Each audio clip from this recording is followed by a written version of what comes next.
ভালোবাসার প্রস্তাব আসলে ভাইয়া সোশ্যাল মিডিয়াতে আমি খুবই ইনঅ্যাক্টিভ, সত্যি কথা। মানে দেখা যায় যে কাজের পোস্টগুলো আমাকে আসলে খুঁচিয়ে খুঁচিয়ে দেওয়ায় যে শখ এখন এই কাজের পোস্টটা দাও, এটা করো। আমি আসলে একদমই তেমন অ্যাক্টিভ না সোশ্যাল মিডিয়াতে। আর ভালোবাসার প্রস্তাব তো আসলে আমাকে সামনাসামনি কেউ পেলে ওইভাবে প্রস্তাব দিতে পারবে, ডিরেক্ট এখনও প্রস্তাব পাই না। ইনডিরেক্টলি হয়তো কমেন্টে দেখা যায় যে ভালোবাসার কথা প্রকাশ করে আমার দর্শকরা। শর্টকাট বলি, আমার চোখে আমার ভালোবাসা এখন মেয়ে, আমার পুরো ভালোবাসাটা আমার মেয়েকে ঘিরে।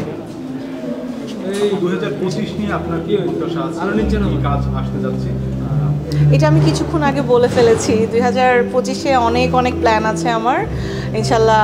ভালো কাজগুলো যখন রিলিজ হবে সবাই দেখবে। আমি একটু আগে বলেছি, দ্যাটস ওয়াই আর রিপিট করতে চাচ্ছি না ভাইয়া। দায়িত্ব বেড়ে যায় ডেফিনেটলি, কারণ কাজের জন্য অ্যাওয়ার্ড পাওয়াটা আসলে কাজের ইন্সপিরেশন। মানে এতে করে আসলে অনেক বেশি দায়িত্ব বেড়ে যায়। এই তো।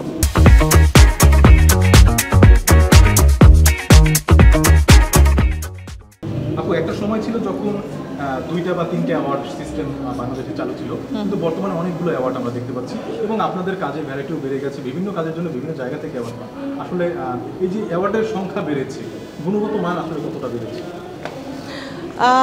আমি টু বি ভেরি অনেস্ট, আমার কাছে মনে হয় যে অ্যাওয়ার্ড সার্টিফিকেট, হ্যাঁ দায়িত্ব বেড়ে যায় অ্যাওয়ার্ড পেলে, এটা ট্রু। বাট কাজের জায়গা থেকে বা অ্যাজ আ আর্টিস্ট হিসাবে আমি বলবো যে দর্শকের মনে জায়গা করে নিতে পারাটা আসলে আমার কাছে সবচেয়ে বেশি ইম্পর্টেন্ট। ওটা মনে হয় আমার কাছে সবচেয়ে বড় অ্যাওয়ার্ড, কারণ আসলে মানুষের মনে জায়গা করাটা আসলে ইজি কোনো কিছু না, ভালোবাসা পাওয়াটা। সো আমার কাছে আমার সবচেয়ে বড় অ্যাওয়ার্ড হচ্ছে আমার, যাদের জন্য আজকে আমি শখ, আমার দর্শকের ভালোবাসা, আপনাদের, আমাদের সাংবাদিক ভাইয়ারা যারা আছে সবার সাপোর্ট, এটাই হচ্ছে কি আমার সবচেয়ে বড় অ্যাচিভমেন্ট আমার লাইফে। আর গুণগত মানের কথা বলতে গেলে, হ্যাঁ গুণগত মান তো আসলে আগের মতো নেই, আমাদের কাজের মানও আগের মতো নেই।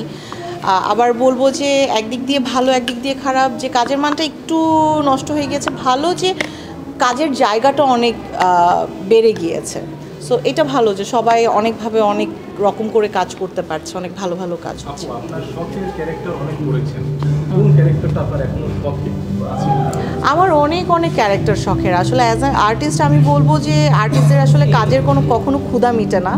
সো আমার আসলে ক্যারেক্টার প্লে করার ক্ষুধাটা এখনও মেটেনি। অনেক ক্যারেক্টার্স আছে যেগুলো আসলে আমি বলে বোঝাতে পারবো না। যেমন আমার দেবদাসের পার্বতী ক্যারেক্টারটা দেখে অনেক ভালো লাগে, আমার মনে হয় যে আমি যদি কখনো পার্বতী ক্যারেক্টারটা করতে পারতাম।